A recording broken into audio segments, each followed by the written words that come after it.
The word stuffing had a lot of connotations when I was a boy. None of them had anything to do with food. So sofas had stuffing, but then again, I rarely heard the word sofa. We sat on couches. The first time I heard the word sofa, I thought it was Sophia. And I never did figure out why anyone had to sit on the poor woman. Once, I heard someone say they had to restuff their Sophia. This haunts me still. I digress. Teddy bears had stuffing for insides. Baseballs had it. We were urged to, quote, knock the stuffing out of it. If you caught a big fish or shot a deer, or even a big gobbler, you could have them, quote, stuffed and mounted. I was mightily confused.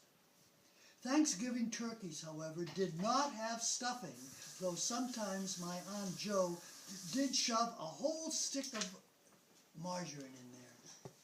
Stuffing, I would be educated, was another word for dressing, and our dressing, as God intended, was cooked separately in a shallow baking dish or pan.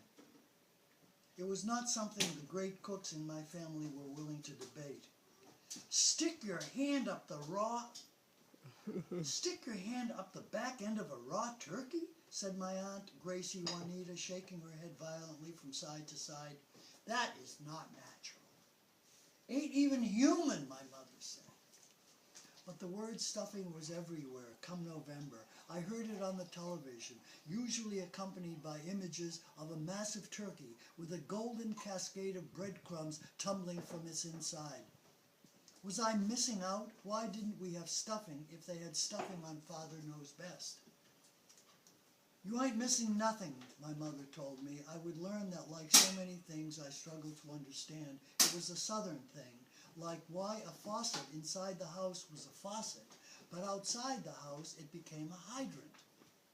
And Southerners, especially mine, did not tolerate in the bird dressing. I would learn it stemmed from a generational fear of undercooked poultry. How could the turkey cook all the way through, my people reasoned, if the heat could not swirl around inside the bird? Onions, lemons, butter, and other seasoning were allowed, but a thick gob of breadcrumbs was salmonella waiting to happen.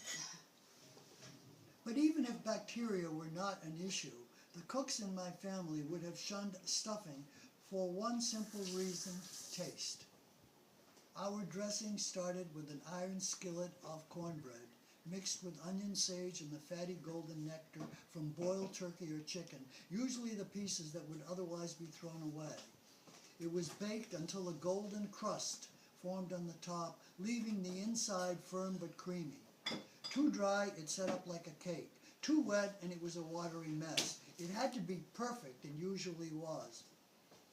Years ago, I stood in the supermarket staring at the, quote, stuffing mix of spices and prepackaged breadcrumbs, tiny, hard little cubes. Mama, I thought, was right again. But when I mentioned that we were having turkey and dressing at my house, my Yankee friends looked confused. You mean, they asked, the stuff you put on salads? It was a miracle that we fought only one war. That's fun.